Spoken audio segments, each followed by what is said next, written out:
dan asumu fardhon lillahi ta'ala. Itu juga sah, nggak apa-apa. Jadi yang namanya niat itu nggak ada lafaz tertentu yang diatur oleh mazhab. Intinya adalah keinginan dari hati untuk melaksanakan amal tertentu, itu namanya niat. Terus diucapkan. Nah, namanya yang diucapkan itu bukan niat itu sendiri, tapi at-talaffuz bin niat, melafazkan niat. Slide berikutnya. Lanjut, slide berikutnya. Geser. Menahan diri. Dalam surat Al-Baqarah 187, wa kulu washrabu hatta yatabayyana lakumul khaytul abyadu minal khaytil aswadi minal fajr. Tsumma atimus siyama ilal lail, dan makan minumlah hingga terang bagimu benang putih dari benang hitam, yaitu fajar. Kemudian sempurnakanlah puasa itu sampai datang malam. Ada sebagian sahabat Nabi, kemudian dia menaruh benang itu, benang putih dan benang hitam di kasurnya. Menaruh benang hitam dan benang putih di kasurnya. Setelah itu, dia menunggu sampai nanti kelihatan mana benang putih dan benang hitam itu. Dia menunggu kalau sudah kelihatan mana benang putih, benang hitam, maka sudah nggak boleh lagi makan sahur. Ini ditegur, ya. Ini ditegur. Pemahaman ayat ini bukan seperti itu maksudnya. Tapi yang dimaksud ayat ini adalah terbit fajar, bukan benang putih, benang hitam kelihatan mata, bukan. Jadi kadang ada sebagian sahabat juga yang memahami ayat Quran secara harfiah, secara tekstualis. Dan itu ditegur oleh Rasulullah SAW. Maksudnya bukan itu, tapi yang dimaksud adalah semburat warna putih di langit ufuk bagian timur, pertanda bahwasanya matahari sudah mau naik ke atas. Sehingga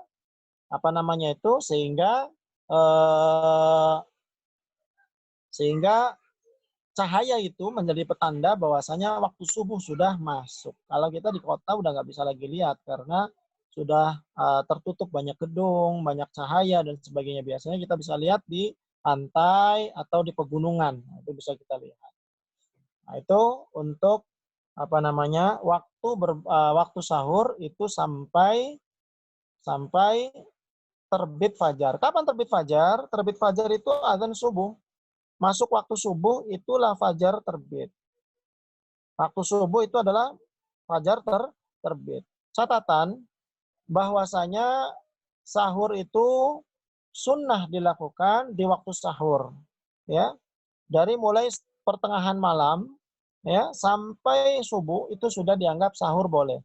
Kalau saya sahurnya habis isya boleh Ustadz? Nggak boleh. Sahur itu waktunya bukan dari sepertiga malam awal, bukan. Tapi sahur itu dimulai dari tengah malam. Dan afdolnya adalah di akhir malam. Afdolnya adalah di akhir malam, yaitu sudah dekat-dekat dengan waktu subuh. Afdolnya sudah dekat dengan waktu subuh. Makanya kalau ada yang sahurnya jam 1, boleh-boleh aja. Cuman afdolnya, anjuran dari Rasulullah, sahurnya diakhirkan sebagaimana hadis yang kita lihat ini sekarang. La tazalu ummati bi khairin ma'ajjalul iftar wa akhar sahur. Hadis riwayat Imam Ahmad dari sahabat Abu Dzar. Ya. Rasulullah bersabda, umatku selalu dalam kebaikan selama mereka bergegas dalam berbuka puasa dan selama mereka mengakhirkan sahur. Jadi kalau buka puasa dianjurkan cepat-cepat dan kalau sahur dianjurkan agak lambat. Hikmahnya di sini sebagaimana dinyatakan oleh Imam Izzuddin bin Abdissalam dalam kitab yang beliau tulis tentang siam, tentang puasa, hikmatus siam, hikmah-hikmah puasa. Beliau menyatakan bahwasanya di antara hikmahnya adalah agar orang itu bisa menahan diri dan menahan laparnya sampai maghrib.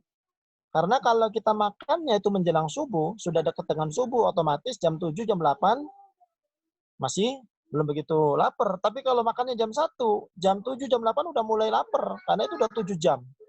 Tapi kalau makan jam 4, berarti 7 jam itu nanti mulai laparnya kalau zuhur. Jadi meminimalisir rasa lapar. Itu diantara hikmahnya. Dan ini adalah rahmat Islam kepada kaum muslimin. Nah, Dan dalam hadis riwayat Imam Bukhari dari sahabat Anas, Rasulullah SAW biasa melakukan sahur, mengakhirkan sahurnya biasanya adalah 50 ayat sebelum subuh. Beliau berhenti makan sahur itu 50 ayat sebelum subuh, sekitar 10 menit atau 15 menit sebelum subuh Rasulullah biasanya sudah berhenti makan sahur. Berarti kalau kita mau sahur setengah jam sebelum subuh, kita makannya sekitar 15 menit, dan 15 menit sebelum subuh kita udah selesai makan, kemudian kita gosok gigi, kita masuk kamar mandi untuk buang air, untuk mandi, habis itu kita sudah wudhu, kita masih ada waktu mungkin seumpama 5 menit bisa digunakan untuk sholat tahajud, doa. Dan doa di waktu menjelang subuh, di sepertiga malam terakhir itu mustajab. Maka dari itu, ini kebiasaan Rasulullah SAW. Jadi bukannya berhenti makan sahur sudah nggak boleh makan lagi, bukan. Ini cuman untuk mendapatkan afdoliyah. Ya, kalau makan sahurnya terakhir sampai subuh. Yang penting azan subuh berkumandang, masuk waktu subuh, berhenti makan sahur. Itu hukum asalnya. Tapi Rasulullah biasanya menghentikan makan sahur beliau sekitar 10 menit atau 15 menit menjelang subuh. Sebelum subuh. Supaya apa? Supaya lebih bisa mempersiapkan diri untuk ibadah berikutnya. Bayangkan kalau kita sahurnya itu pas-pasan dengan azan subuh, berhenti sahurnya maksudnya, belum gosok gigi, belum buang air, belum kalau kita mules, belum lagi kita ganti pakaian, kita nggak bisa sholat qobliyah subuh, kita nggak bisa menjawab adzan, nggak bisa untuk sholat malam. Dan ini banyak kebaikan-kebaikan yang terbuang. Makanya Rasulullah mengajarkan berhenti makan sahur 10 menit atau 15 menit sebelum subuh. Dan biasanya di Indonesia, di Mesir, di Suriah, di Yaman, di negara-negara Timur Tengah, itu biasanya ada pemberitahuan imsak. Kita juga di Indonesia kadang ada imsak. Pemberitahuan imsak. Imsak itu bukan lampu merah, imsak itu lampu kuning. Untuk siap-siap, ayo tinggal sebentar lagi subuh. Makannya segera diselesaikan supaya bisa siap-siap untuk menghadapi ibadah berikutnya. Bayangin kalau seandainya kita sudah masuk subuh, di gigi masih banyak rendang, yang nyelap-nyelap, kita nggak tenang sholat juga. Puasa juga nggak tenang, takut menelan dan sebagainya. Makanya diajarkan Rasulullah seperti itu. Slide berikutnya.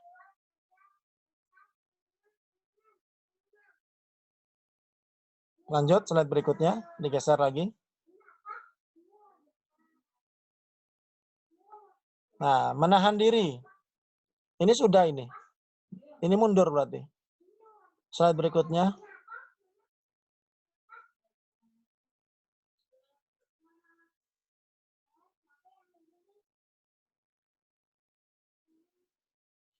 Ditekan yang tombol itu aja, tombol apa namanya itu? Apa Ustaz? Agak loading. Baik.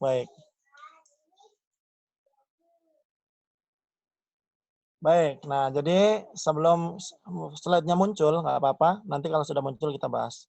Nah ini tadi hadisnya yang kita bahas, yaitu hadis yang tadi kita bahas. Qulna li Anas, kami bertanya kepada sahabat Anas, kam kana baina faraghihima min sahurihima wa dukhulihima fi shalat. Qala qadru ma yaqra'u ar-rajul 50 ayah. Jadi berapa jarak selesai sahur ke waktu sholat subuh? Kata Anas bin Malik. Anas bin Malik itu sahabat Nabi yang dititipkan oleh ibunya di waktu umur sekitar 8 tahun. Selama 10 tahun di rumah Rasulullah. Jadi Anas bin Malik tahu betul bagaimana kehidupan rumah tangga Rasulullah. Ya, itu Anas mengatakan bahwasanya biasa sahur Rasulullah, keluarga Rasulullah itu batas sahurnya, berhenti makan sahurnya dengan sholat subuh sekitar ukuran membaca 50 ayat. Ya sekitar 10 atau 15 menit. Ini hadis riwayat Imam Al-Bukhari. Nah ini dipahami bukan berhenti wajib, tapi ini hanya berhenti sunnah. Karena berhenti wajib makan itu di waktu subuh. Makanya kalau ada yang terlambat bangun tidurnya, pas bangun tidurnya, bangunnya 10 menit lagi menjelang subuh, ya nggak apa-apa. Dia makan aja. Yang penting belum azan. Kalau sudah azan, stop. Kalau seandainya sudah azan, stop. Yang ada di mulut, jangan ditelan. Maka batal puasanya. Yang ada di tangan lagi minum, gelas, jangan dihabisin. Nanti batal puasanya. Kan ada hadis, ya Ustadz, bahwasanya ketika kalian mendengar suara adzan, idza sami'tumun nida, ketika kalian mendengarkan adzan, ya kan? Ketika lagi sahur kalian mendengarkan adzan, maka selesaikanlah apa yang ada di tangan kalian. Lagi minum, ya selesaikan minumnya.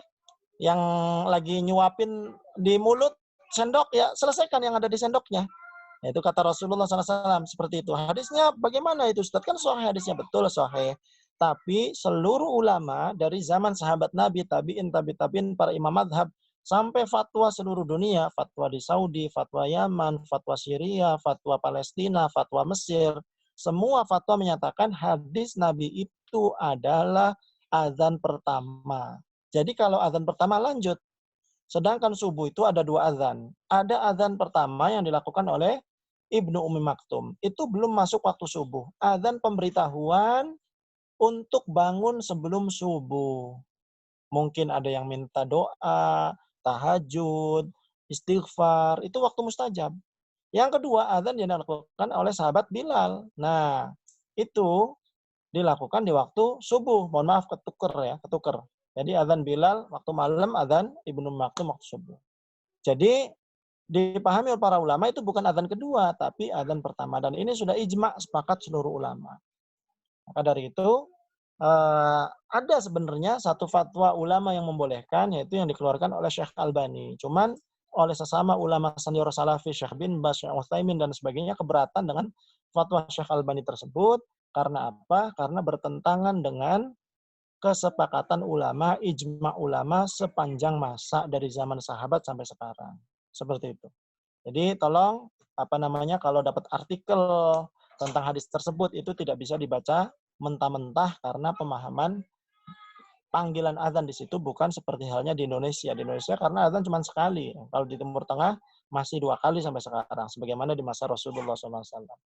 Selanjutnya, slide selanjutnya dilanjut. Dan ini juga catatan buat para santri. Kadang santri itu masih makan sahur. Azannya belum selesai. Ini lebih parah lagi nih. Azannya belum selesai katanya. Wah, ini gimana? Berarti dia nunggu azan selesai, baru dia selesai makan minumnya. Ini apa lagi? Kalau seperti itu ya nggak sah puasanya. Bahkan saya pernah dulu di pesantren itu ada yang bilang, saya mau ikut azan masjid yang sana aja deh. Yang sini belum, yang sana belum azan, yang sini azannya lebih cepat. Katanya saya mau ikut azan masjid yang sana aja. Nah, ini bukan kita milih masjid, tapi yang jadi perhatian kita adalah waktu sholat. Kalau sudah waktunya sholat masuk, walaupun belum ada yang azan, stop makan minum. Kalau sudah waktu sholat itu masuk, walaupun belum ada azan maghrib, ya udah buka puasa. Jadi patokannya adalah waktu sholatnya udah masuk apa belum.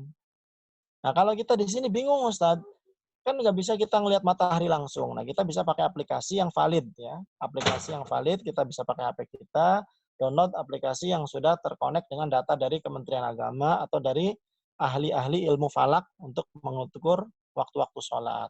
Nah, itu bisa dicek di Play Store itu kan, waktu sholat Kemenag bisa, ataupun waktu sholat falak itu kan, ilmu falak itu ada, itu datanya lengkap. Ya, kalau aplikasi-aplikasi biasa khawatir ada sistem yang error dan sebagainya. Jadi kita patokannya di situ. Tapi kadang beda aplikasi juga beda waktu. Kadang ada selisih 1 menit, 2 menit. Kenapa ada selisih? Itu sebenarnya data awalnya sama, tapi masing-masing aplikasi itu biasanya memberikan waktu ihtiyat, waktu hati-hati. Waktu kehati-hatian. Jadi makanya ada perbedaan 1 menit, 2 menit. Selanjutnya adalah dalam hadis riwayat Imam Ahmad, Imam Bukhari, Abu Dawud, Tirmidzi, Ibnu Majah, Abu Hurairah radhiyallahu an menyampaikan sebuah hadis, "Man lam yada' qaula zur wal 'amala bihi falaysa lillahi hajatun fi ayyada'a ta'amahu wa syarabahu." Barang siapa yang tidak meninggalkan perkataan buruk, ghibah, fitnah, ngomongin aib, adu domba, ngomong jorok, dan sebagainya, dan juga tidak meninggalkan perbuatan buruknya, ya, perbuatan-perbuatan buruk, perbuatan maksiat, perbuatan dosa, maka tidak butuh bagi Allah orang tersebut meninggalkan makan dan minum. Maksudnya Allah tidak butuh puasanya. Percuma dia puasa kalau mulut, mata, telinga, pikiran, hati, tangan, kaki nggak dijaga dari maksiat. Makanya ada istilah puasanya orang awam, yaitu hanya menahan diri dari hal-hal yang membatalkan puasa secara fikih. Itu puasa orang awam. Yang kedua, ada puasanya ulama. Puasanya ulama itu adalah di samping meninggalkan hal-hal yang membatalkan dari puasa secara fikih, makan, minum, dan lain-lain, juga dia meninggalkan ini nih, maksiat-maksiat ini. Dia tinggalin semua maksiat. Yang ketiga, ada puasa orang istimewa di hadapan Allah. Khawasul khawas. Orang yang istimewa di hadapan Allah itu ciri puasanya adalah dia nggak makan, dia nggak minum, dia meninggalkan maksiat bukan karena makhluk, tapi semata-mata ikhlas mengharap ridho Allah. Itu orang yang puasa khawasul khawas. Kadang kita sebagai santri atau ustadz, kita memang nggak berani buka-buka sumpama majalah yang mohon maaf ada gambar wanita-wanita laki-laki dengan pakaian apa namanya itu mini, sumpama kita malu, tapi kita malunya karena manusia, bukan karena Allah. Nah, kita sumpama mau nonton TV, nggak enak karena mau takutnya diomongin sama orang. Oh, santri malah nonton TV. Nah, ini bukan karena Allah, tapi karena kalau dilakukan karena Allah, ini sudah orang yang istimewa di sisi Allah Subhanahu wa taala. Ini yang harus jadi perhatian kita. Selanjutnya,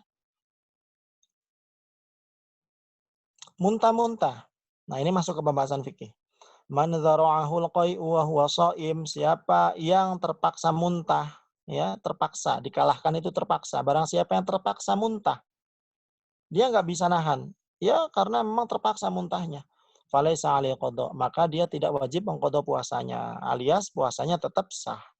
Wa man istaqa'a amdan, siapa yang sengaja muntah, falyaqdi, maka wajib mengqada puasanya. Ada orang yang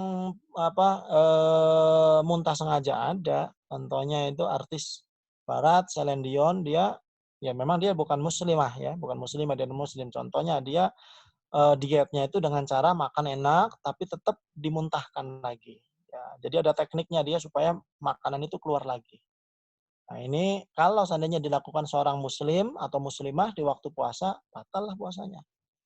Ya, hadis riwayat Abu Dawud. Selanjutnya,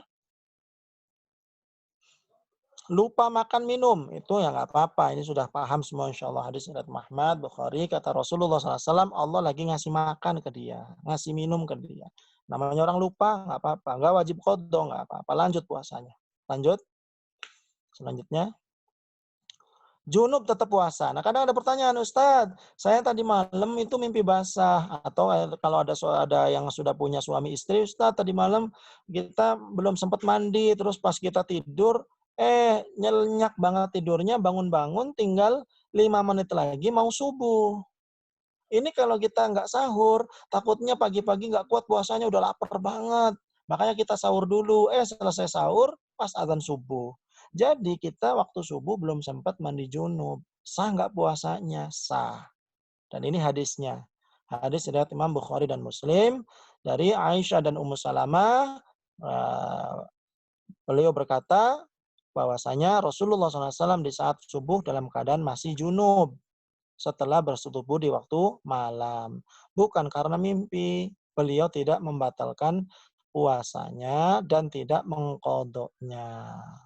Jadi Rasulullah SAW mengajarkan kepada kita bahwasanya puasa beda dengan sholat. Kalau sholat wajib dalam keadaan suci dari hadas kecil dan hadas besar. Kalau puasa kita punya hadas kecil nggak apa-apa, kita punya hadas besar juga nggak apa-apa. Yang penting bukan haid dan nifas.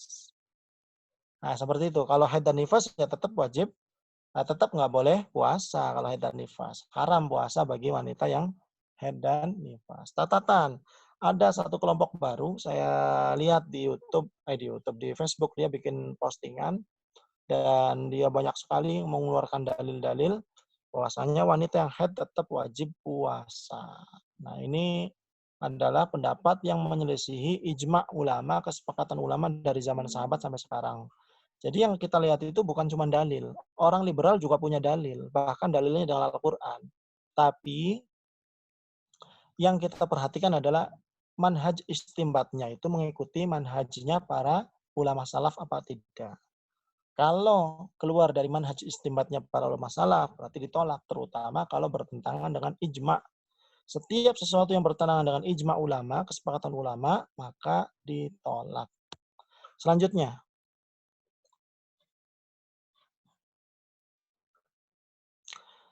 dalam kitab Al-Iqna yang ditulis oleh Imam Al-Khatib Asy-Syirbini, juz 1 halaman 237, Walau sabaqa ma'al madmadati aw istinsyaqi ila jawfihi nudhira in balagha aftara wa illa fala. Ini kasus kalau ada air kumur yang ketelen. Makanya ketika kita lagi wudu di waktu puasa, kumur-kumurnya pelan-pelan. Jangan semangat banget. Kalau semangat banget, kumur seperti itu, ketelen. Itu batal puasanya karena kitanya terlalu berlebihan. Jadi, jika air itu masuk di waktu kumur-kumur atau menghirup air dari hidung dalam keadaan berlebihan, maka batal puasanya. Tapi kalau seandainya tidak berlebihan, maka nggak apa-apa. Sebentar ya.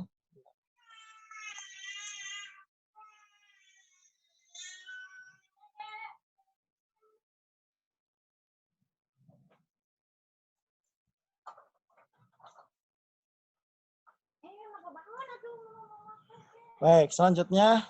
Jadi seperti itu. Jadi untuk kumur dan hirup air dari hidung waktu puasa tetap sunnah. Cuman jangan berlebihan caranya. Secukupnya aja masuk lewat mulut, lewat hidung, keluarin. Kalau berlebihan, kalau seandainya nggak masuk, ya tetap sah puasanya. Tapi kalau ada yang masuk, itu batal. Karena apa? Dia sudah taksir. Taksir itu sembrono. Lanjut.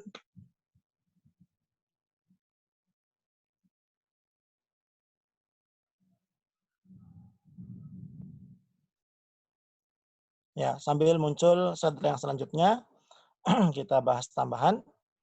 Ini juga nanti berkaitan dengan mandi sama.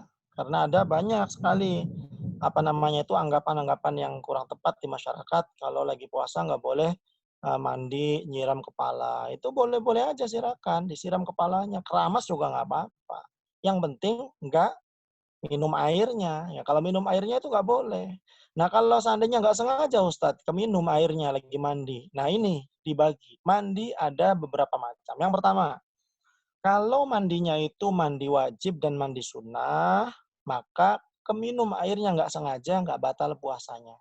Contoh mandi wajib adalah tadi ya karena junub, contohnya. Atau mandi sunat, contohnya mandi hari Jumat, contoh. Nah itu kalau keminum nggak apa-apa. Karena memang ada tuntutan dari syariat kita untuk mandi, baik itu tuntutan keras yaitu wajib atau tuntutan lembut yaitu sunnah.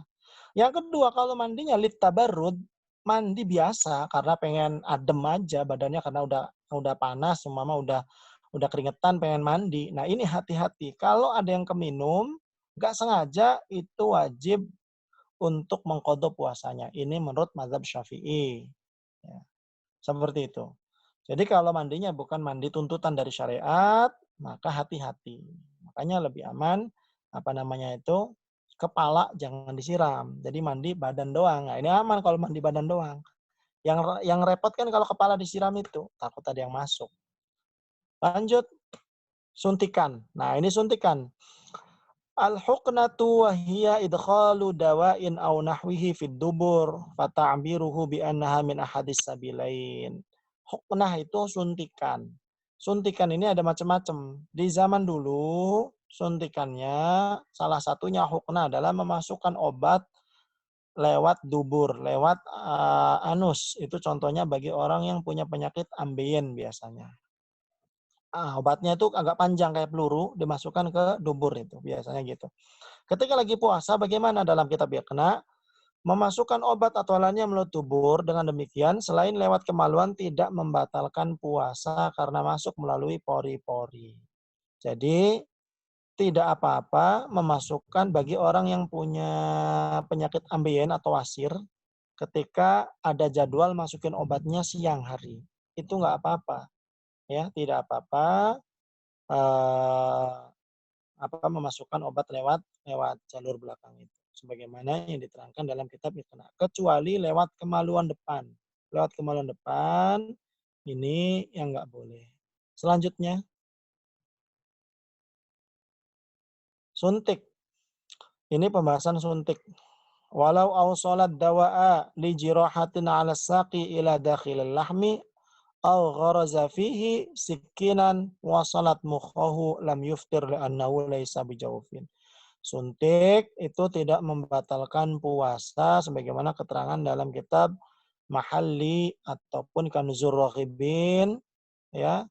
Hasyah Qalyubi wa Umairah.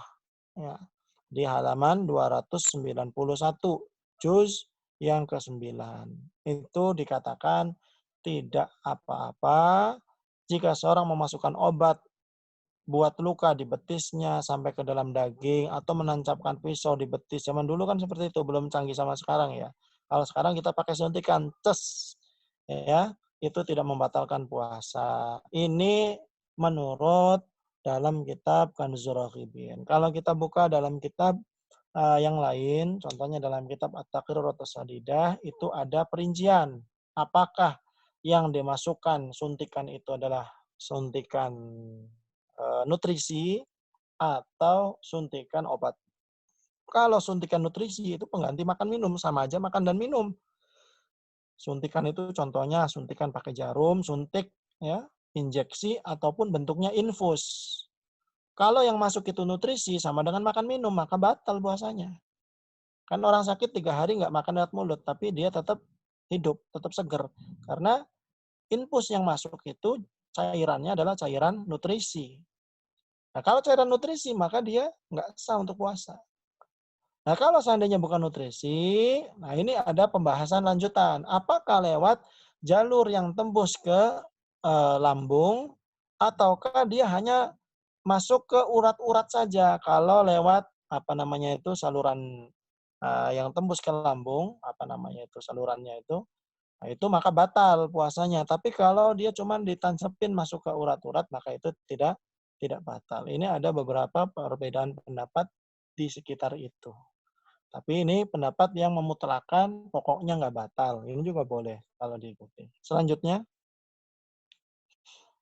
jadi nanti kalau seandainya di bulan puasa ada yang disuntik vaksin. Nah, ini kalau menurut referensi tadi kitab Kanzul Raghibin nggak apa-apa, nggak batal puasanya. Apalagi vaksin itu bukan nutrisi.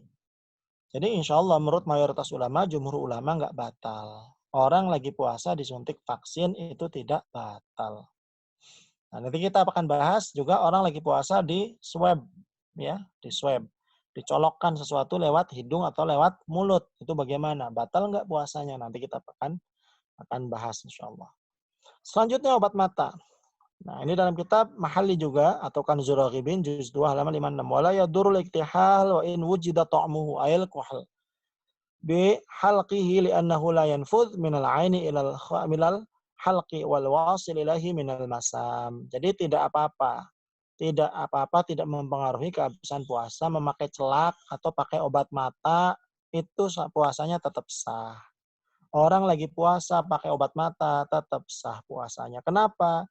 Walaupun di tenggorokan kadang ada kerasa kayak pahit-pahit gitu, itu dianggap tidak membatalkan puasa karena dari mata ke tenggorokan nggak ada jalur terbuka.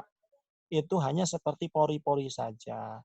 Dalam fikih madhab apapun, bahwasanya sesuatu yang masuk ke tubuh kalau tidak lewat jalur terbuka maka tidak batal. Kayak contohnya kita mandi, kan ada air yang masuk lewat pori-pori, sehingga badan jadi rasanya lebih adem. Itu nggak batal. Karena pori-pori itu bukan sesuatu yang terbuka, terlihat oleh mata. Beda halnya telinga, hidung, mulut, kelamin depan, dubur, itu terbuka, kelihatan oleh mata. Nah, itu kalau ada sesuatu yang masuk, baru di situ pembahasannya antara batal dan tidak batal tergantung perincian. Tapi kalau mata ini nggak ada saluran terbuka yang terlihat mata ini nggak ada, sehingga kalau ditetesin mata obat tetes mata, terus ada yang kadang kerasa di tenggorokan dikit-dikit agak pahit, puasa tetap sah seperti itu. Lanjut, mencicipi masakan. Ini juga harus diluruskan dulu. Mencicipi masakan itu apa batasannya? Kalau yang dimaksud mencicipi itu kayak contoh gini nih. Ada orang beli mie ayam, nyicipin dong. Akhirnya dia nyicipin, ditelan satu sendok. Ya itu ya batal kalau kayak gitu. Tapi kalau yang dimaksud mencicipi itu hanya ingin mengetahui rasa, kemudian dilepehkan lagi, dikeluarin, nggak ditelan. Nah itu maka dalam fikih sepakat para ulama menyatakan puasanya tetap sah. Puasanya tetap sah. Qadiyatu iqtisarihi ala dzalika karahatu dzauqit ta'am li gharadi islahihi li muta'atihi. Mencicipi makanan makruh bagi orang yang berpuasa kecuali kalau ada hajat, wa yambaghi adamu karahatihi lil hajat. Kalau ada hajat, maksudnya hajat itu ada kebutuhan. Contoh, punya suami sering marah kalau masakannya nggak enak, maka silakan cicipin daripada suami marah. Atau contoh, kita jualan, nanti takut pelanggan malah kabur kalau seandainya rasanya nggak enak, silakan cicipin. Tapi cicipin itu bukan ditelen. Cicipin itu cukup di lidah untuk tahu udah asin apa belum, habis itu dikeluarin. Coh, coh. Nah itu boleh. Nggak makruh kalau ada kebutuhan, ada alasan. Tapi kalau nggak ada alasan, kita nih sore-sore jalan-jalan. Woi, ada banyak pedagang tuh, pesta makanan. Cicipin lah satu-satu ah. Ini rasanya enak, ini rasanya enak. Nah, itu nggak boleh. Itu makruh. Tetap puasanya sah. Cuman makruh karena nggak ada alasan yang dibenarkan. Cuman sekedar hura-hura suka-suka. Sebagaimana ditulis dalam Hasyiah Nihayatul Muhtaj juz 7 halaman 20. Lanjut. Nah, bagaimana Ustadz kalau ada pekerja berat di bulan Ramadan? Waduh, dia pekerja berat ini. Kalau puasa pusing dia, bisa-bisa pingsan di siang hari. Dia berarti nggak puasa dong Ustadz. Gimana? Nah, sebentar. Dalam kitab Al-Bushrul Karim, halaman 72, dinyatakan, وَيَلْزَمُ أَهْلَ الْعَمَلِ الْمُشَاقِّ فِي رَمَضَانِ كَالْحَصَّادِينَ وَنَحْوِهِمْ تَبْيِيتُ النِّيَّةِ ثُمَّ إِنْ lahiqahum masyaqqah syadidah aftar wa illa fala.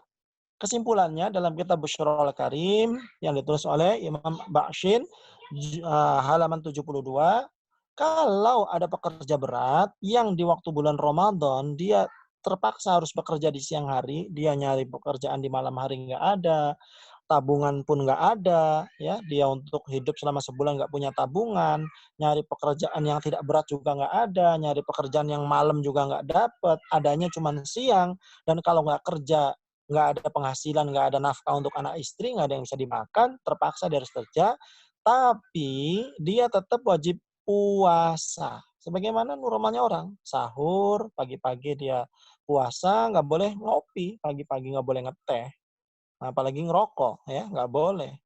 Terus dia kerja. Dan kalau di tengah kerja ternyata dia nggak kuat. Boleh buka. Dia udah kunang-kunang, udah puyeng nih, udah keringat dingin keluar ini, udah mual-mual, udah pusing. Silakan minum, silakan makan, buka puasa nggak apa-apa. Wajib nanti diqodho di hari yang lain kalau ada waktu. Tapi kalau seandainya syukur-syukur, hari itu pas mendung besar, hujan, jadi dia kerja nggak kerasa karena dia nggak panas. Ya, sambil udaranya dingin, hujan, dia kerja, cuman tenaga doang, nggak terkuras dengan panas. Akhirnya dia bisa sampai maghrib puasanya, alhamdulillah. Nah, jadi begitu. Untuk pekerja berat, nggak langsung divonis nggak wajib puasa. Kenapa ini dibahas? Karena beredar. Ada satu, rumor bahwasanya pekerja berat itu nggak wajib puasa. Yang penting nanti dia bayar fidyah. Nah ini bahaya, nggak ada landasannya. Pernah dibahas oleh Fatwa Dewan Ulama Besar Saudi Arabia dari Lajnah Daimah, juga menolak keras adanya rumor seperti itu. Juga dibahas di Fatwa Qatar. Ya, di Fatwa Qatar juga dibahas bahwasanya ada rumor bahwasanya pekerja berat itu boleh nggak puasa. Itu nggak ada landasannya, tidak ada mazhabnya, tidak ada dalilnya. Dan sebenarnya solusi dari syariat masih ada. Tadi itu solusinya ya, nyari pekerjaan dulu semama yang lain atau dari tabungan, atau kalau nggak ada mentok yaitu puasa di pagi hari, nunggu kalau nggak kuat baru boleh buka. Tapi kalau kuat alhamdulillah sampai maghrib. Nah, itu solusinya kan adil di syariat itu. Jadi nggak langsung divonis nyerah, nggak puasa. Dan ini sudah banyak fatwa-fatwa yang mengecam rumor semacam itu. Ini juga untuk catatan buat slide satu lagi. Karena di slide satu lagi itu mencantumkan pekerja berat nggak wajib puasa. Nah, itu untuk catatan saja ya. Karena di sana juga nggak mencantumkan referensi. Selanjutnya. Gusi berdarah. Gimana Ustadz? Saya lagi puasa, gusinya berdarah ini. Nah, yu'fa 'an damil lithatil ladzi yajri da'iman aw ghaliban wa la yukallafu ghaslu famihi lil masyaqqah. Dalam kitab Bughyatul Mustarsyidin halaman 111. Boleh dimaafkan, tidak apa-apa. Darah dari gusi yang terus-menerus keluar atau sering kali keluar, ya nggak apa-apa itu, nggak membatalkan puasa dan seseorang tidak dipaksa untuk membasuh mulutnya karena hal itu memberatkan. Bayangin nanti suruh cuci mulut lagi, ya sudah. Yang penting dia sudah berusaha untuk mengeluarkan, kalau masih keluar-keluar lagi ya sudah. Ya, itu dimakfu nggak apa-apa. Kalau ada yang tertelan sedikit nggak batal puasanya. Yang penting nggak sengaja ditelan.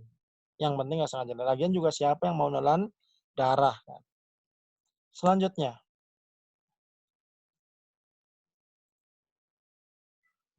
mengobati telinga. Lagi puasa telinganya sakit. Kadang ada tetes telinga, warnanya agak ungu. Kalau ada yang pernah sakit telinga di waktu kecil atau saudaranya pernah sakit telinga, itu ada obatnya itu. Warnanya ungu ya biasanya. Anak kecil kan kadang ada sakit telinga ya, yang bau itu kan. Ini dalam kitab Bughyatul Mustarsyidin halaman 111, faidatun ubtuliya biwaja'in fi udhunihi la yahtamilu ma'ahu sukun illa biwad'i dawa'in yusta'malu fi dunin au qutnin. Ada orang yang sakit telinga, sakit banget. Telinganya nggak kuat, ya sakitnya nggak kuat tertahan kecuali dimasukin obat. Ya, dimasukin obat. Itu bagaimana untuk meringankan sakitnya tersebut. Ya, dan ini ternyata sudah manjur memang cara seperti itu dan menurut anjuran dokter juga seperti itu. Maka jaza dzalika wa sahha shaumuhu, boleh puasanya tetap sah, nggak apa-apa. Kenapa? Liddarurah. Karena darurat. Lanjut. Jadi sebelum bahas yang tidur sehari penuh ini, kenapa kok ada pembahasan masuk telinga itu boleh dan nggak boleh? Karena pembatal puasa menurut 4 mazhab dan semua mazhab yang lain kecuali mazhab zahiri. Kecuali mazhab zahiri. Seluruh mazhab salaf kecuali mazhab zahiriyah, mazhabnya Daud al-Zahiri, pembatal puasa itu tidak terbatas pada makan, minum dan berhubungan badan. Memang di nas Quran dan hadis ya, makan, minum, berhubungan badan ini saja, 3 saja yang membatalkan puasa secara hukum fikih. Tapi para ulama menggali dari 3 hal ini ada elat, ada motif. Yang kalau seandainya kasus lain punya motif sama, maka hukumnya sama. Ini namanya dikiaskan. Karena kita dalam beragama itu dalil bukan cuma di Al-Quran hadis, tapi ada ijma, ada kias. Bahkan di samping 4 ini, dalil itu masih ada. Maslahah mursalah, saddu dzari'ah, amal ahlil Madinah, terus istislah, ya, maslahah mursalah, kemudian urf, kemudian syar'u man qoblana. Banyak dalil itu. Bukan cuma Quran hadis doang. Makanya kalau ada yang nanya dalilnya mana? Bukan cuma Quran hadis.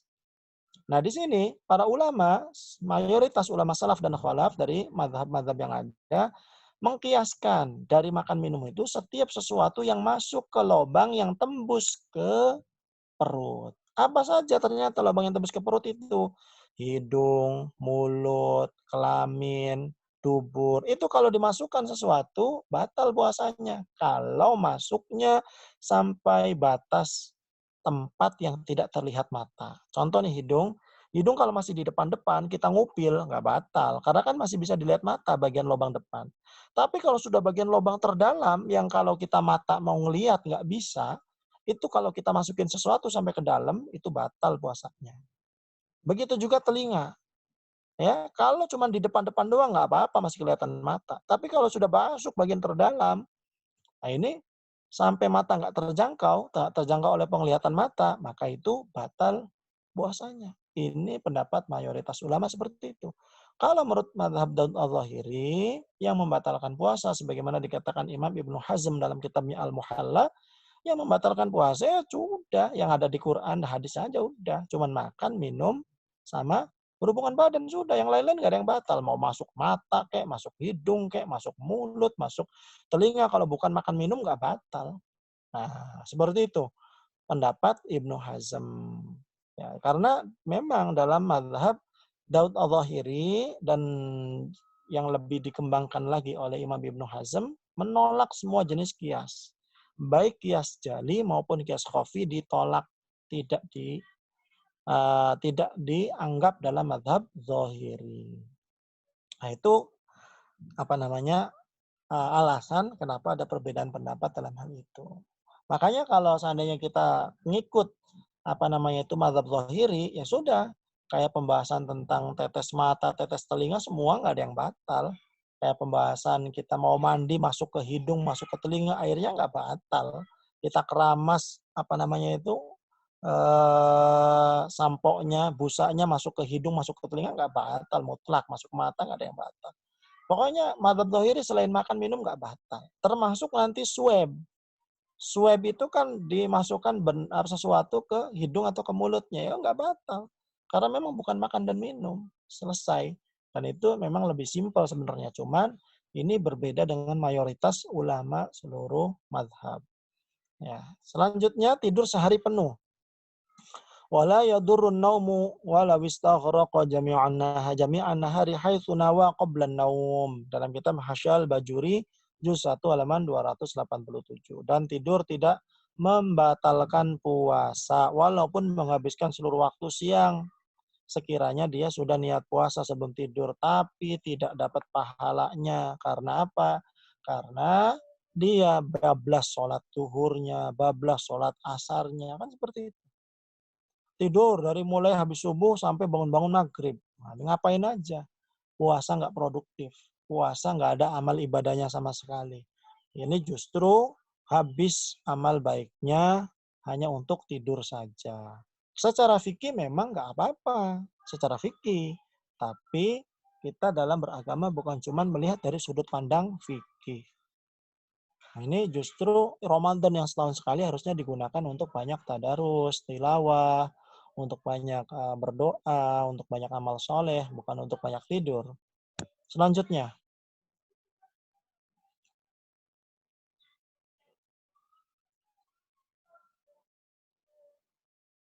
sisa makanan di gigi. Ya, bagaimana Ustadz ini saya udah pagi nih masih ada sisa di gigi nih karena tadi nggak sempat sikat gigi seumpama. Terus ketelen. Lau baqiya ta'amun baina asnanihi fajara bihi riquhu bitab'ihi la biqasdihi lam yuftir. Kalau ada sisa makanan ketelen nggak sengaja.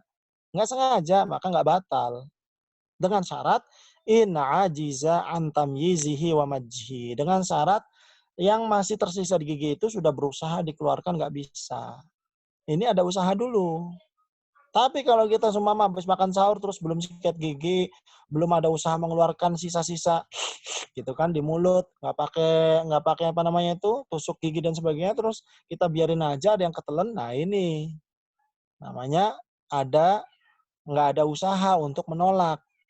Ya wa in tarokat takhallul lailan ma'ilmihi bibaqaihi wa bijriqihi naharan li'annahu innama yukhatabu bihima in qadara alaihima hala shami lakin yata'akkadu takhallul ba'da tasahhur. Nah, ini amma idza lam ya'jaz aw ibtalahu qasdan fa innahu muftirun jazman. Kalau sengaja ya maka itu membatalkan puasa. Lanjut dalam kitab Fathul Mu'in halaman 56 itu. Maka supaya kita tidak ragu, dianjurkan sebelum subuh sudah gosok gigi. Makanya kebiasaan Nabi menghentikan makan sahurnya 10 menit atau 15 menit sebelum adzan subuh itu adalah kebiasaan yang harus kita tiru supaya kita bisa siap-siap sebelum subuh, sudah sikat gigi, sudah buang air, sudah wudhu, masih ada waktu untuk doa di waktu sahur. Doa itu waktu mustajab itu, waktu sahur itu. Jangan habis waktunya untuk nonton TV malahan. Ya, apalagi untuk ngobrol, apalagi masih makan minum aja, padahal udah dari jam 3:30 udah bangun. Nah, itu waktu itu digunakan untuk sebaiknya. Dan digunakan ketika sudah adzan kita bisa jawab adzan. Kita bisa doa di antara adzan dan iqamat itu juga waktu mustajab. Kita bisa sholat qobliyah subuh. Sholat qobliyah subuh itu lebih baik daripada dunia dan seisinya. Itu nggak bisa kalau seandainya berhenti sahurnya pas adzan. Makanya, nah itu tadi. Sebelum adzan itu sudah berhenti supaya bisa melakukan hal-hal yang afdal tadi. Selanjutnya mencari Lailatul Qadar dari Aisyah radhiyallahu anha. Rasulullah SAW bersabda, "Taharrau Lailatul Qadri fil witri minal ashril awakhir min Ramadan." Hadis riwayat Imam Bukhari.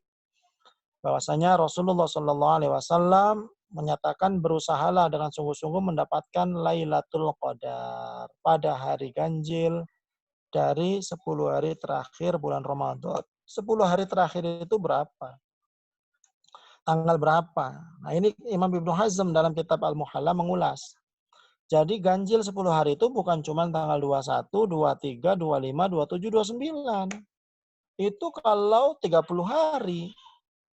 Kalau 30 hari, 21, 23, 25, 27, 29 ganjilnya itu.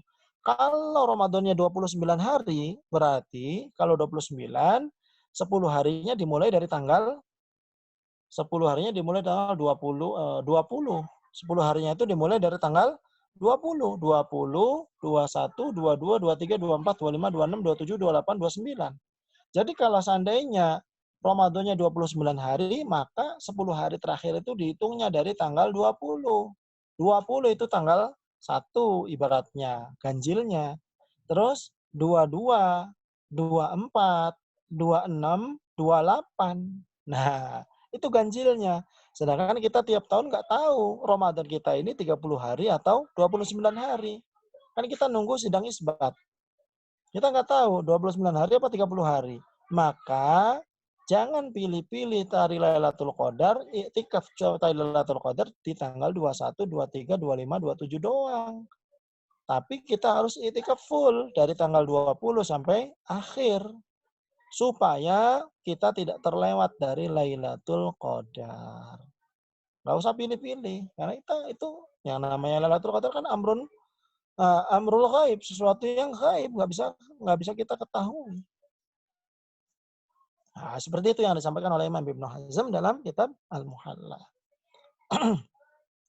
Jadi pernah Lailatul Qadar dalam kitab Fathul Bari disyarah oleh Imam Ibnu Hajar Al-Asqalani bahwasanya Lailatul Qadar terjadi di tanggal 24 Ramadan dan hadisnya sahih.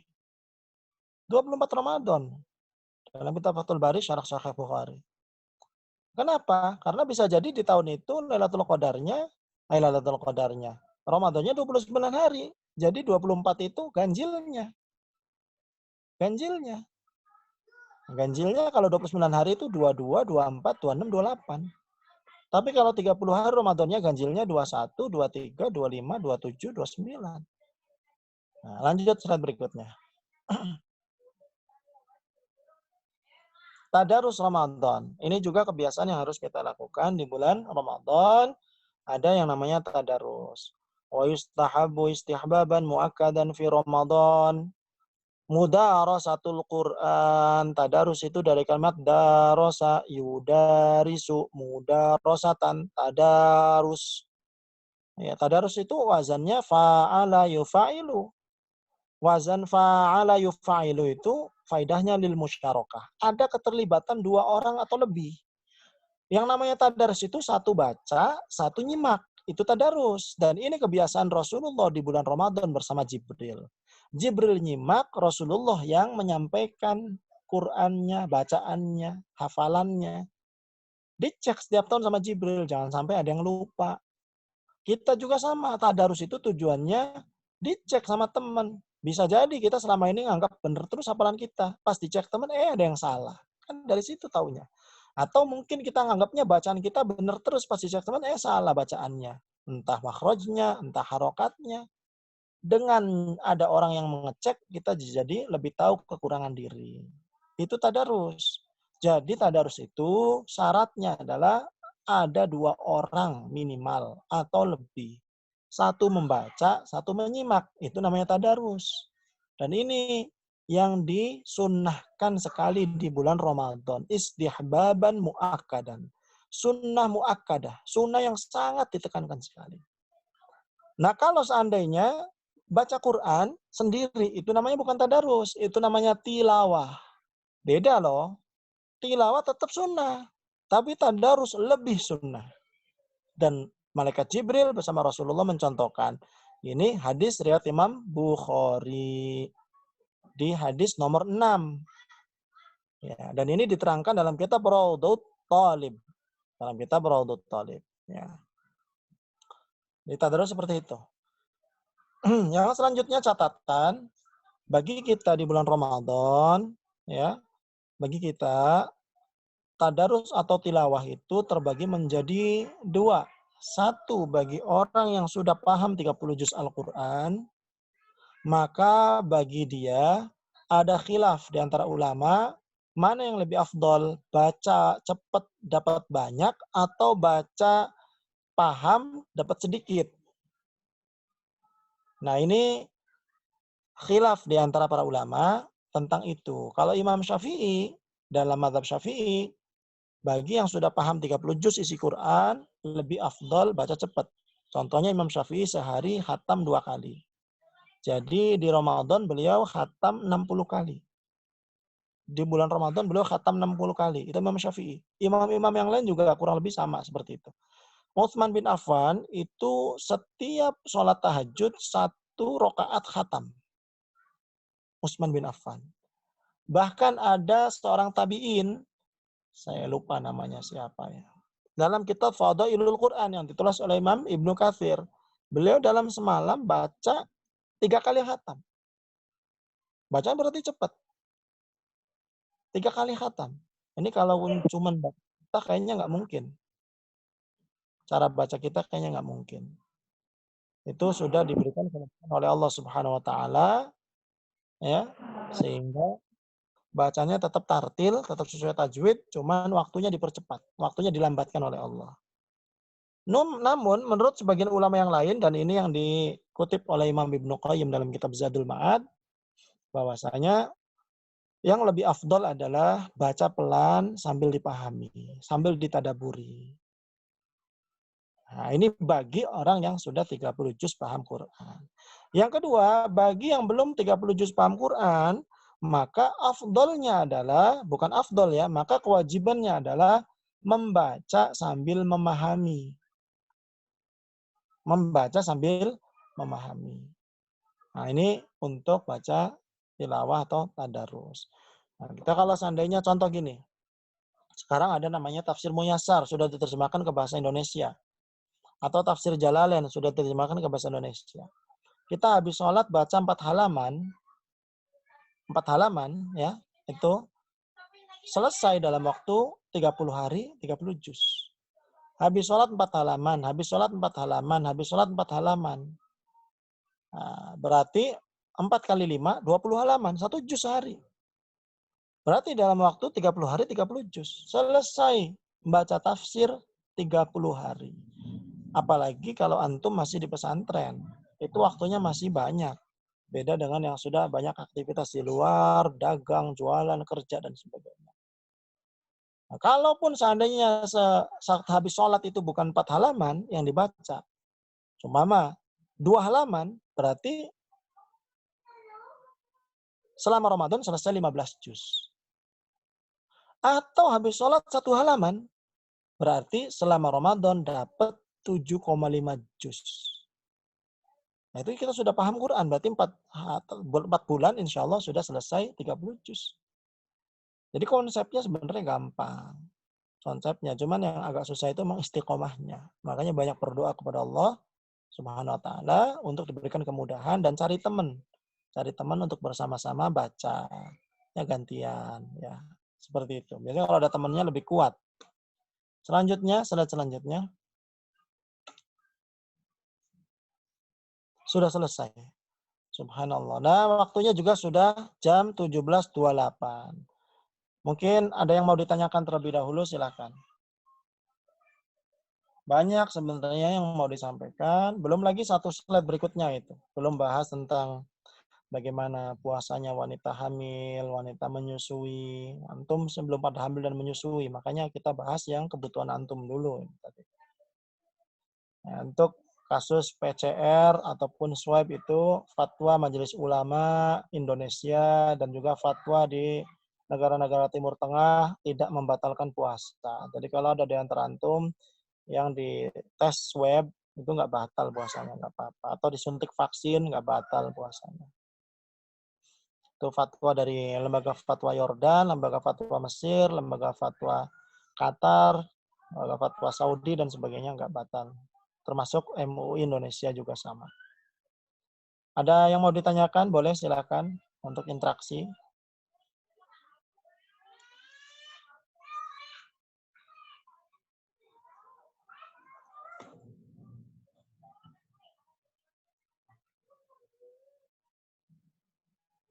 Halo, tes. Ada yang mau ditanyakan? Sampai jam berapa panitia kajian kita?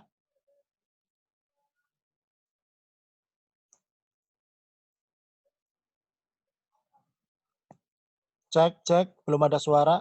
Atau masih di mute suaranya?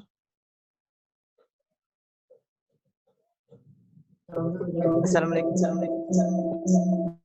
Assalamualaikum warahmatullahi wabarakatuh. Ya, ada yang mau ditanyakan? Sampai jam berapa ini kajiannya?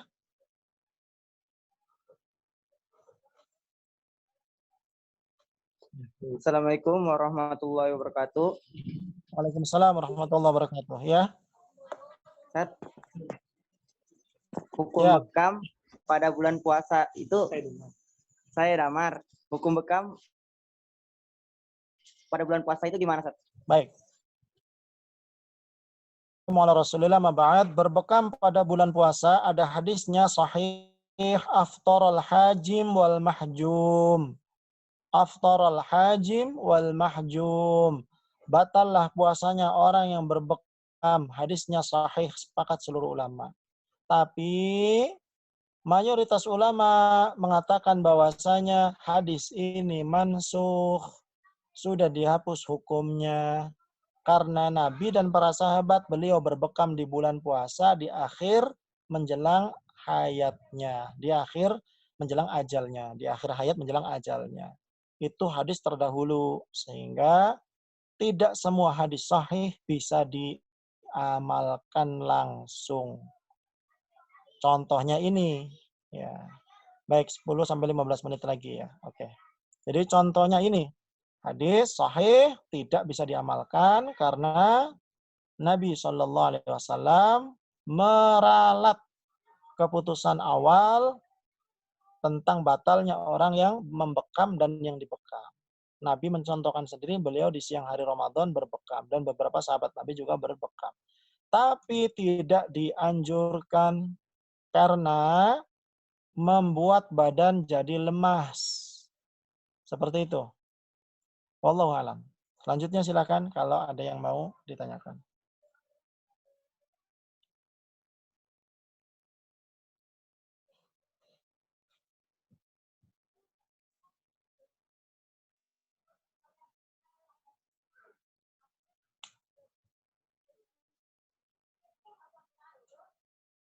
Ada yang tanyakan? Silakan.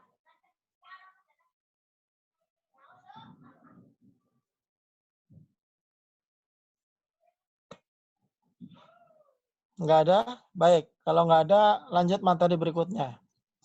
Assalamualaikum Ustaz. Waalaikumsalam warahmatullahi wabarakatuh. Silakan. Mau nanya Ustaz terkait yang mengkodo puasa. Misalnya kan ada keluarga kita yang tertinggal puasa kena uzur, sakit atau apa, tapi lupa berapa yang tinggalnya. Apa 2 atau 3 gitu. Itu gimana Ustaz? Cara menggantinya. Baik. Bismillah, alhamdulillah, wassalatu wassalamu ala rasulillah ma'ba'ad. Berlaku hukum kias. Makanya dalam ibadah juga ada kias. Yang penting elatnya ada, maka kias juga ada. Apa kiasnya? Apabila orang lupa sholatnya 3 rakaat atau 4 rakaat, maka baru dianggap 3 rakaat. Apabila orang hutangnya 1.000 apa 2.000? Beda. Kalau ini hak Adam, maka 2.000. Nah, ini pengecualian. Karena ini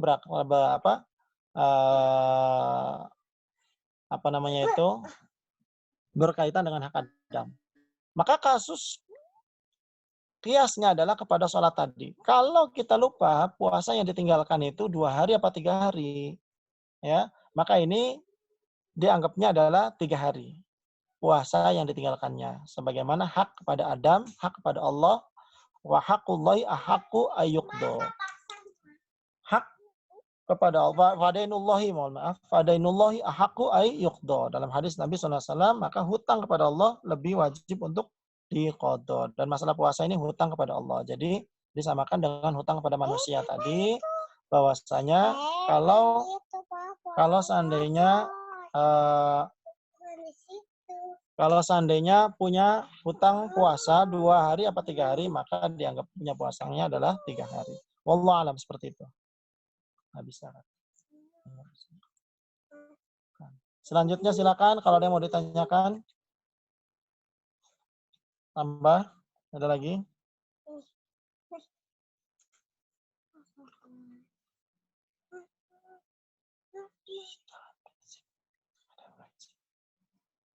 Ya, baik. Selanjutnya untuk selanjutnya adalah tentang masalah tadi saya mau menyampaikan apa kok jadi lupa. Sebentar, saya apa tadi ya? Saya jadi lupa nih. Oh ya, ada ayat Al-Qur'an wa 'alal ladzina yutiqunahu fidyatun ta'amu miskin. Bagi orang yang yutiqunahu diartikannya tidak kuat untuk berpuasa, fidyatun ta'amu miskin, maka bayar fidyah untuk memberi makan orang miskin. Siapa yang dimaksud di situ adalah asy-syaikhul kabir. Orang yang sudah tua renta, yang sudah lemas, nggak bisa puasa lagi, sudah pikun-pikun, kalaupun puasa juga dia makan, ya, dia lupa, kurang pikun, sudah tua renta, maka dia nggak usah puasa. Kalau kita punya kakek, punya buyut, nggak apa-apa nggak puasa, nanti kita sebagai keluarganya bantu bayarin seharinya 1 mud. Seharinya 1 mud. Dia nggak puasa 30 hari. Kalau seandainya 30 hari ya Ramadannya, berarti dikalikan 30 mud. 1 mud itu sekitar 6 on sampai 7,5 on. Tergantung kadar kandungan air dalam belas. Karena mud itu bukan hitungan berat, tapi mud itu adalah hitungan volume. Jadi ada takaran khusus, ada takarannya.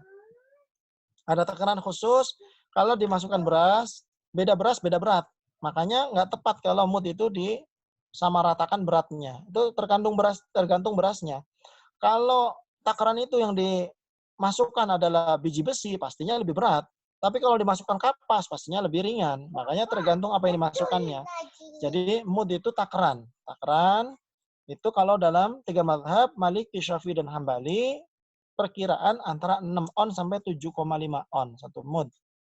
Nah, seperti itu. Jadi bayarnya adalah kalau seandainya orang kaya, anggaplah 7 on lah ya, 7 kali 30 hari.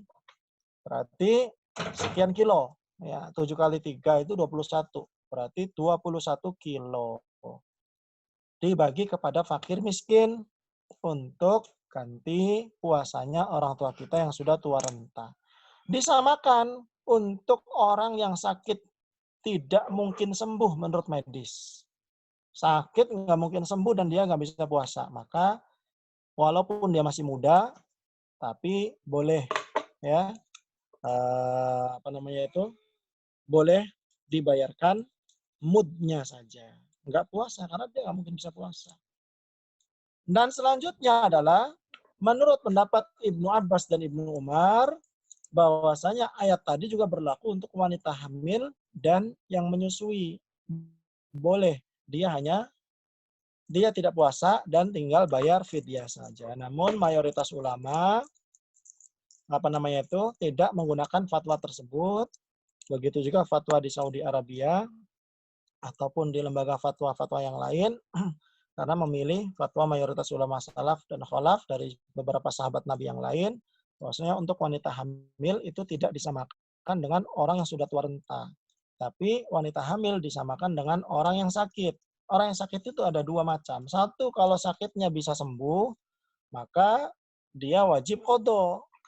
Maka wanita hamil, kalau dia sudah nggak hamil lagi, sudah ada kesempatan untuk nggak nyusuin lagi, sudah ada waktu kosong untuk qadha, ya wajib qadha. Seperti itu, ini pendapat mayoritas ulama. Jadi wajib qadha.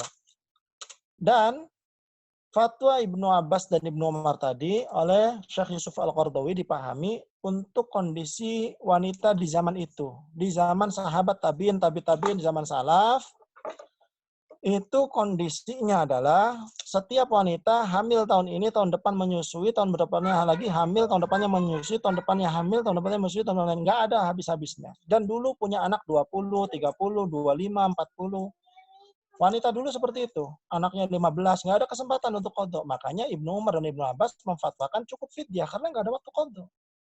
Sedangkan zaman sekarang, orang punya anak cuma 2, 3, 4. Ada waktu untuk qadha. Makanya kalau wanita hamil dan menyusui disamakan dengan orang tua renta atau sakit yang tidak mungkin sembuh, nggak pas kiasnya. Sehingga orang zaman sekarang tidak tepat kalau diberi fatwa hanya fidyah. Karena ini tala'ub biddin, bermain-main dengan agama jadinya. Jadi wajib qadha. Dan ini sudah difatwakan oleh banyak ulama. Hanya saja sayangnya memang banyak yang beranggapan cukup fidyah saja. Berdasarkan fatwa mentah tadi. Padahal fatwa itu tidak bisa dipahami mentah-mentah. Harus paham situasi kondisinya. Ini tidak sembarang orang bisa ngambil fatwa. Selanjutnya pertanyaan yang ada di grup. Bentar lagi, 5 menit. Di grup pertanyaannya, Van Ustadz, boleh tidak kalau misalkan ada orang tua yang meninggal dan masih meninggalkan hutang puasa, kemudian diqodhokan oleh anaknya? Betul, itu di hadisnya ada seperti itu. Hadis Imam Muslim kalau tidak salah. Diqodhokan sama anaknya, boleh. Atau dibayarkan dengan fidyah, ada khilaf. Adapun dibayarkan dengan fidyah, ada khilaf di situ. Tapi kalau diqodhokan sama anaknya boleh. Selanjutnya fidyahnya boleh dalam bentuk beras saja Ustadz. Boleh dalam bentuk beras, fidyah itu. Dalam bentuk kurma juga boleh. Yang penting adalah makanan pokok. Fidyah itu makanan pokok. Di situ makanan pokoknya gandum, ya pakai gandum. Di wilayah kita makanan pokoknya beras, ya beras. Di wilayah lain makanan pokoknya kurma, ya kurma. Kalau kurma, cukup bayar kurma saja. Kalau beras, kalau punya duit lebih, tolong dijadikan lauknya juga.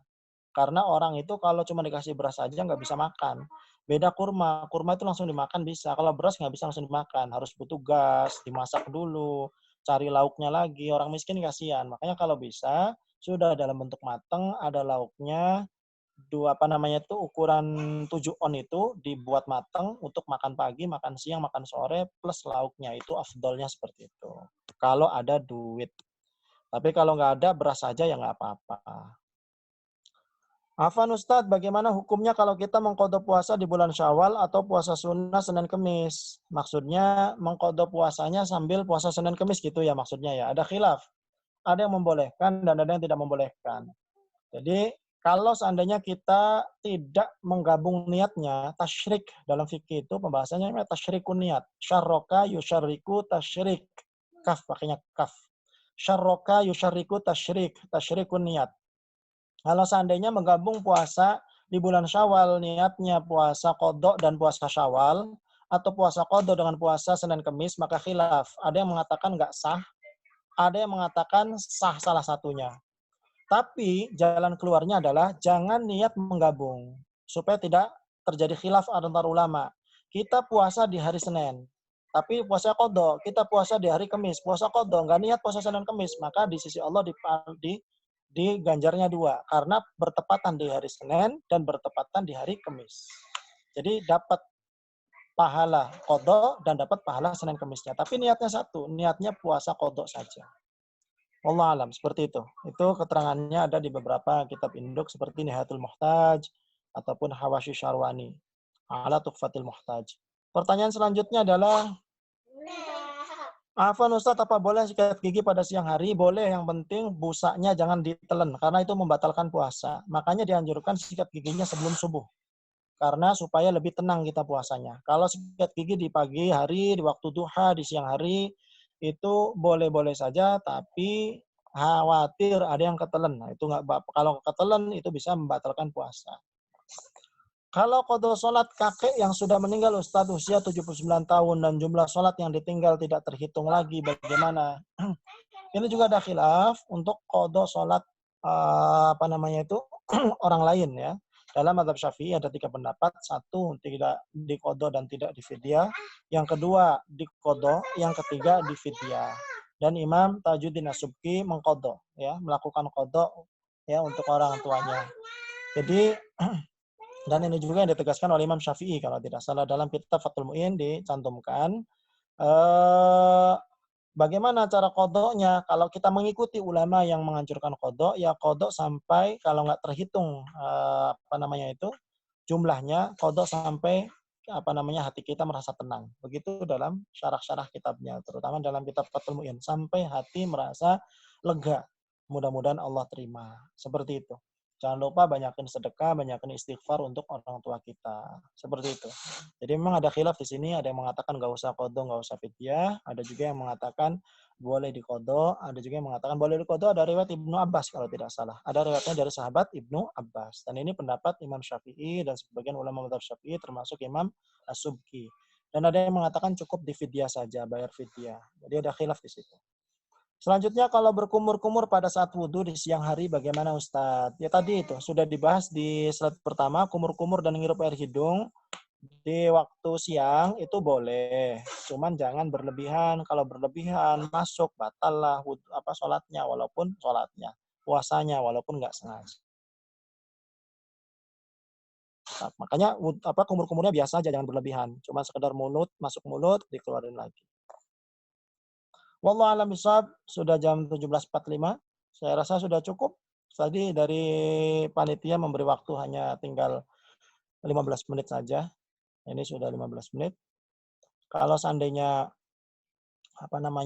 ada kesempatan lagi dari Ustadz Muammar, mungkin nanti kita bisa bertemu lagi. Kalau seandainya sudah tidak ada, ya berarti file yang saya share tadi silakan untuk dibaca.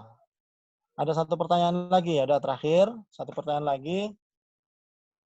Kalau untuk pekerja berat boleh bayar fidyah Ustadz tanpa qadha. Nah itu tadi sudah saya bahas ya. Pembahasannya pekerja berat itu wajib puasa. Adapun kalau di siang hari nggak kuat boleh untuk buka. Nanti kalau di bulan berikutnya qadha, bukan fidyah. Bukan fidyah, qadha. Karena dia ada waktu untuk qadha itu. Ada waktu untuk qadha, entah di bulan Syawal, entah di bulan Dzulqa'dah, Dzulhijjah, atau bulan-bulan yang lain. Mudah-mudahan Allah berikan dia waktu. Ditunggu sampai kapan? Sampai ada waktu. Karena kita nggak tahu masalah rezeki. Ya. Jadi fidyah itu hanya khusus bagi orang yang sakit dan divonis oleh dokter nggak mungkin sembuh. Adapun orang yang bekerja berat, siapa yang memvonis bahwasanya dia bakal miskin terus selamanya? Nggak ada. Nggak ada yang tahu nasib orang. Bisa jadi tahun ini dia pekerja keras, tahun depan dia sudah naik derajatnya. Jadi pekerja yang nyantai. Kita kan nggak tahu.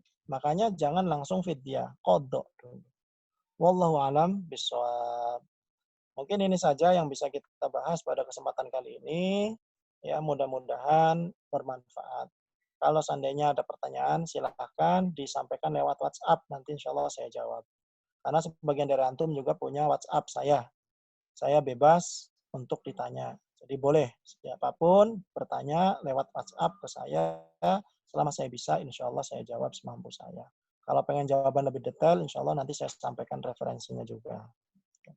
Wallahu a'lam bishawab, ini saja mungkin yang bisa kita bahas ya. Mudah-mudahan bermanfaat karena bentar lagi maghrib, kita siap-siap. Subhanakallahumma wa bihamdika asyhadu an la ilaha illa anta astaghfiruka wa ilaik. Mohon maaf atas semuanya. Assalamualaikum warahmatullahi wabarakatuh. Waalaikumsalam warahmatullahi wabarakatuh.